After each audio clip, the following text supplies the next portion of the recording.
새정치민주연합의 김상곤 혁신위원장이 선출직 공직자의 임기 중 갈아타기에는 불이익을 주겠다고 밝혀 지역 정치권의 이목이 쏠리고 있습니다.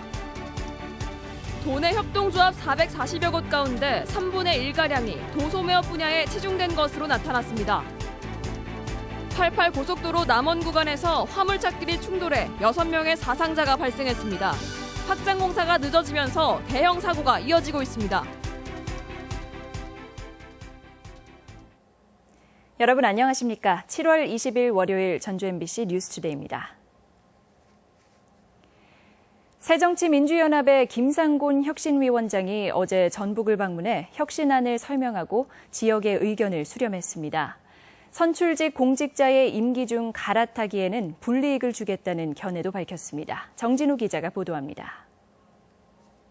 전북을 방문한 김상곤 새정치연합 혁신위원장은 지난 17일까지 4차례에 걸쳐 내놓은 혁신안을 설명했습니다. 기초단체장과 광역기초의원의 공천권을 시, 도, 당에 넘기는 내용을 포함해 지방 분권과 관련한 혁신안을 강조했습니다. 전략 공천까지도 시도 당에 다 넘긴다. 남은 사안은 바로 이제 당 정체성과 관련해서는 이달 말까지. 최근 뜨거운 논란이 된 전북 도당의 여론조사 결과에 대해서는 참고는 하겠지만 혁신위원회 활동에 반영하지는 않겠다며 선을 그었습니다. 김 위원장은 새로운 인재를 영입하는 데 필요한 공정한 공천 방식을 결정하는 데 가장 고민하고 있다고 밝혔습니다. 반면에 선출직 공직자의 임기 중 갈아타기에는 불이익을 주는 방안을 고려하겠다는 뜻을 내비쳤습니다. 다른 선출직으로 갈아타려고 하는 것에 대해서는 조금은 불이익이 가해져야 되는 거 아니냐 하는 정도는 생각하고 있습니다. 김 위원장은 도내 광역의원들과 간담회를 가진 데 이어 전통문화의 전당에서 열린 새정치연합 기초단체장 협의회 총회에서 혁신안과 관련한 의견을 들었습니다. 밑그림이 거의 그려진 새정치연합의 혁신안이 도내 정치권에는 어떤 영향을 끼칠지 눈과 귀가 쏠리고 있습니다. MBC 뉴스 정진호입니다. 도의회 예결위가 전라북도 체육진흥기금의 출연금 적립과 운용 방식 개선을 촉구했습니다. 예결위는 전라북도가 2014년 예산에 과거 4년 동안 미출연금 20억 원을 포함해 25억 원을 반영해야 했지만 5억 원만을 출연해 목표액인 100억 원을 달성하지 못하고 있다고 지적했습니다. 예결위는 또 목표액 100억 원을 달성해도 연간 이자 수입이 3억 3천만 원에 불과해 진흥사업을 제대로 진행할 수 없다며 수익을 위한 운용 방법을 찾을 것을 주문했습니다. 도내 협동조합이 도소매업 분야에 치중된 것으로 나타났습니다. 전라북도에 따르면 지난달 기준 도내 협동조합은 448개로 이 가운데 29%인 129개가 도소매업으로 분류됐습니다. 조합원 수가 가장 많은 곳은 완주 로컬푸드 협동조합으로 732명이며 출자금이 가장 많은 곳은 출자금이 5억 원인 완주 한우 협동조합입니다. 농식품 기업에 대한 농업자금 지원이 강화됩니다. NH농협은행 전북본부는 올 들어 농식품 기업 신규 업체 80곳을 발굴해 550억 원을 지원한 가운데 저금리 농업종합자금 지원액이 56억 원에 이른다고 밝혔습니다. 전북본부는 앞으로 52개 신규 기업을 더 발굴해 집중 육성하고 지원자금 규모를 1,000억 원으로 늘릴 계획이라고 밝혔습니다. 지난 18일 밤 남원 88 고속도로에서 화물차끼리 충돌해 5명이 숨지고 1명이 다쳤습니다. 중앙분리대가 없는 편도 1차 도로이다 보니 인명피해가 커졌습니다. 김하영 기자의 보도입니다. 화물차 2대가 앞부분이 심하게 찌그러져 형체를 알아볼 수 없습니다. 그젯밤 88고속도로에서 58살 오모 씨가 몰던 1톤 화물차가 중앙선을 넘어 4.5톤 화물차와 정면 충돌했습니다. 이 사고로 1톤 화물차에 타고 있던 같은 마을 주민 5명이 모두 숨졌습니다. 이웃 주민의 문상을 가던 길이었습니다. 1톤 화물차가 중앙선 넘어온 걸로 그렇게 지금 보고 지금 조사 중이에요. 그쪽 차 운전자가 사망했기 때문에. 고속도로지만 편도 1차선인데다 이렇게 중앙분리대가 없어서 대형 사고로 이어졌습니다. 항상 긴장해야 오죠, 이쪽 길은. 또 두 차선에서 반대편 오는 차가 항상 위협적이라서 겁나죠. 88고속도로의 100km당 사망자 수는 전국 고속도로 평균의 2배를 넘습니다. 지난해에도 52건의 사고가 나 9명이 숨지는 등 매년 10명 안팎의 사망자가 발생합니다. 편도 1차로가 반복이 되는 그런 구간에서는 운전자가 현혹 현상에 빠진다거나 또 조급 심리에 의해서 앞지르기를 감행하는 그런 경우가 빈번하게 발생하기 때문에 도로공사는 88고속도로를 4차선으로 확장해 중앙분리대를 설치한다는 계획이지만 올해 말 완공 예정이어서 사고 위협은 당분간 계속될 전망입니다. MBC 뉴스 김하연입니다. 직원만 500여 명에 이르는 국민연금공단이 전북 혁신도시로 이전을 완료했습니다. 지난 5월부터 이전 작업을 시작한 국민연금공단은 11개 실, 과와 본부 등 직원 530여 명과 1000여 개의 전산기자재의 이전을 모두 마무리하고 오는 22일에 전북청사 개청식을 연다고 밝혔습니다.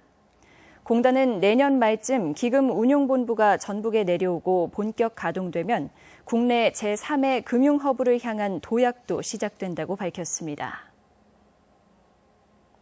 노인 일자리 창출에 기여하는 고령자 친화기업이 잇따라 문을 열고 있습니다. 전라북도는 최근 보건복지부의 고령자 친화기업 공모사업에 친환경 뷔페 식당인 완주 시니어클럽과 수제 초코파이 업체인 주식회사 빅토가 선정돼 전국 최고 수준인 9개의 고령자 친화기업이 운영되고 있다고 밝혔습니다. 고령자 친화기업은 60세 이상의 종업원을 70% 이상 채용하고 고령자가 잘 할 수 있는 제품을 생산하는 기업으로 3억 원까지 국비를 지원받게 됩니다. 동물등록제가 시행되면서 버려지는 애완동물이 줄어든 것으로 나타났습니다. 전주시에 따르면 지난 2012년 2,600마리에 이르렀던 유기동물은 이듬해 1,550마리, 지난해에는 1,260마리로 차츰 줄어드는 추세입니다. 한편 동물등록제를 시행한 지난 2013년 7월부터 현재까지 9,400여 마리의 애완동물이 등록을 마쳤습니다. 익산시가 미륵사지와 왕궁리 유적에서 홍보와 지역 농특산물 판매를 강화하고 있습니다. 익산시는 백제 역사 유적지구의 유네스코 세계유산 등재에 따라 관광객이 증가할 것으로 예상하고 10월까지 미륵사지와 왕궁리 유적의 홍보 부스를 마련해 평일은 오전 10시부터 오후 5시까지, 주말과 휴일은 오전 9시부터 저녁 6시까지 관광 안내를 하기로 했습니다. 익산시는 또 홍보부스에서 지역의 농특산물 21가지를 판매해 농가소득 증대도 꾀하기로 했습니다.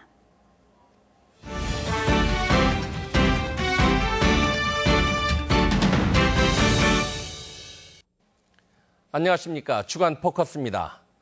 연구개발특구 지정과 새만금법 개정안 법사위 통과 등 지난 한 주 굵직한 뉴스들 가운데서 가장 많은 관심을 모은 이슈는 아마도 전주 종합경기장 개발 관련 소식인 듯합니다. 외부 자본을 끌어들이지 않고 시민공원으로 재생하겠다는 얘기는 전부터 나왔지만 그럴듯한 조감도까지 공개되면서 세간의 폭발적인 관심을 모았습니다. 사실 일반 주민들 입장에서 도심 공원을 만드는데 반대하는 이는 많지 않을 것입니다. 그러나 현재 체육시설 이전과 전시 컨벤션 센터를 신축키로 했던 당초의 목표를 이른 시일 내에 달성할 수 있을지, 또 도심공원은 꼭 필요한 것인지, 그리고 막대한 재원 마련은 어떻게 할 것인지 등등 검토해야 할 사안은 대단히 많습니다. 먼저 전주시는 경기장 신축과 컨벤션 센터 보조금 등 500억 원가량의 국비를 제외하고도 필요한 920억 원은 충분히 감당할 수 있다는 입장입니다. 하지만 컨벤션 센터를 짓는데 정부의 투융자 심사를 받느냐 마느냐 하는 문제부터 당장 발등에 불이 되고 있고, 컨벤션 센터 보조금 70억 원의 반납도 거론되는 만큼 재원 마련이 그렇게 호락호락한 상황은 아닙니다. 투융자 심사다 뭐다 해서 시간만 끌게 될 경우 돌아올 책임 문제도 간과할 수 없는 문제일 것입니다. 또한 뉴욕의 센트럴파크를 모델로 하겠다지만 컨벤션 센터니 뭐니 해서 짓고 나면 과연 얼마나 멋진 공원이 될지도 문제고, 중소상권 보호를 내걸고 있지만 보호해야 할 대상이 과연 누구냐는 일각의 지적에도 귀를 기울여야 할 부분인 듯합니다. 물론 단체장이 되고 나면 누구나 자신만의 업적을 만들려 하지만 이 사안을 어떻게 처리하느냐에 따라 김승수 시장에게 득이 될지 독이 될지 가려질 것입니다. 또한 자치단체나 시민단체 등은 귀중한 예산과 시간이 낭비되지 않도록 지금부터 이번 사안을 철저히 점검해야 할 것입니다. 주간 포커스입니다.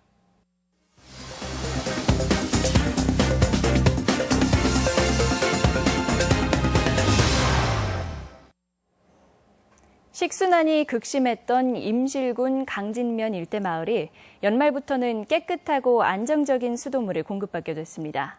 또 학생들의 진로교육을 활성화하기 위한 완주 진로교육지원센터가 문을 열었습니다. 이 밖의 시군 소식을 유룡 기자가 보도합니다. 임실군이 수자원공사가 주관한 댐 주변 지역 사업 공모에 산막마을 상수도 공급 사업이 선정돼 고질적인 식순환을 해결할 수 있게 됐습니다. 그동안 강진면 산막, 옥정, 수박마을은 매년 갈수기 때 비상급 수차를 통해 식수를 공급받거나 지하수와 계곡수를 이용하는 등 부족한 생활용수로 많은 불편을 겪어왔습니다. 임실군은 군비 2억 원을 포함한 총 7억 원을 투자해 연내 상수도 공급 사업을 마무리해 주민들의 삶의 질을 높여나가기로 했습니다. 깨끗하고 안정적인 수돗물 공급으로 지역 주민들의 고질적인 식순환이 해소될 것으로 기대합니다. 청소년의 진로와 직업 선택은 물론 다양한 배움의 기회를 제공할 완주 진로교육지원센터가 고산 인재개발관에 문을 열었습니다. 진로교육지원센터는 중학생 자유학기제를 대비해 진로 직업체험처 발굴과 청소년 진로 캠프, 진로 상담 등의 다양한 프로그램을 지원하게 됩니다. 고창군 다문화가족지원센터는 다문화에 대한 편견을 없애고 나라별 특성을 이해하는 다문화 누리 토론회를 개최했습니다. 토론회는 결혼 이주 여성 8명이 발표자로 나와 언어와 음식 등 한국과 모국 문화의 차이점에서 오는 애로사항을 이야기하며 다문화에 대한 공감과 이해의 폭을 넓혔습니다. 부안군은 청사를 방문하는 민원인과 직원들을 위한 쉼터 공간으로 청사 2층 대회의실 앞에 책이 다라는 북카페를 조성하고 도서기증 책 모아 운동을 연중 추진하기로 했습니다. MBC 뉴스 유룡입니다.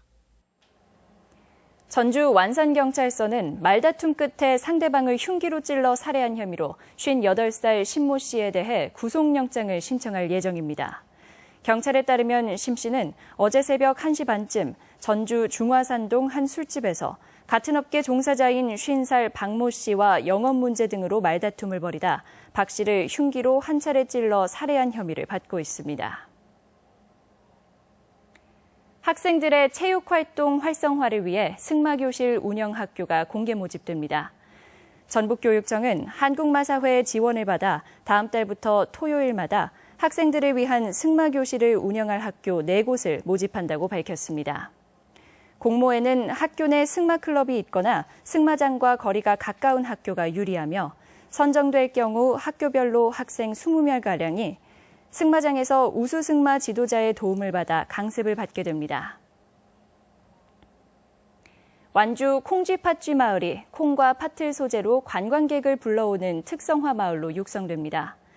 농촌진흥청은 완주군청과 콩쥐팥쥐 전승문화연계 두루산업 활성화를 위한 업무 협약을 맺고 이서면 콩쥐팥쥐 마을을 이름에 걸맞게 콩, 팥 6차 산업 특성화 마을로 육성한다고 밝혔습니다. 농촌진흥청은 우람콩과 아라리팥에 시험 재배지를 설치하고 두부, 팥죽 등을 생산해 관광에서 체험까지 이뤄질 수 있도록 지원할 계획입니다. 우리 지역 행사와 문화 소식입니다. 전주시립국악단의 기획공연 청소년 협연의 밤이 모레 한국소리문화전당 연지홀에서 열립니다. 군산시립교향악단은 오는 23일 군산예술의 전당에서 4번째 브랜치 콘서트를 무료로 진행합니다. 한지 인형극 종이로 싼 당나귀가 모레부터 사흘간 한국전통문화전당에서 공연됩니다. 전주역사박물관은 광복 70주년을 맞아 전북 지역의 의병과 독립운동에 관한 특별전을 오는 23일부터 선보입니다. 윤쌍홍 작가 작품전이 내일까지 전주 공예품전시관에 마련됩니다. 2017-18학년도 대입 전략 설명회가 오늘 군산 예술의 전당에서 열립니다. 군산시는 내일 시청 서문 옆 광장에서 자매도시 김천시의 농특산물 직거래 장터를 운영합니다. 구인구직 만남의 날 행사가 오는 24일 전주시청 민원실 앞에서 있습니다. 물건과 이야기를 사고 파는 장터 스토리 브랜드 마켓이 오는 25일 전주 공예품전시관 문화마당에서 열립니다. 전주 역사박물관은 기획답사 태조 이성계의 발자취를 따라 참가자를 내일부터 나흘간 접수받습니다. 끝으로 날씨입니다. 전라북도 지역은 오늘 대체로 흐리고 오후부터 비가 내리겠습니다. 예상 강우량은 10에서 40mm이며 낮 최고 기온은 28도에서 29도의 분포로 어제보다 조금 낮겠습니다. 바다의 물결은 서해남부 전 해상에서 0.5에서 1.5m로 일겠습니다.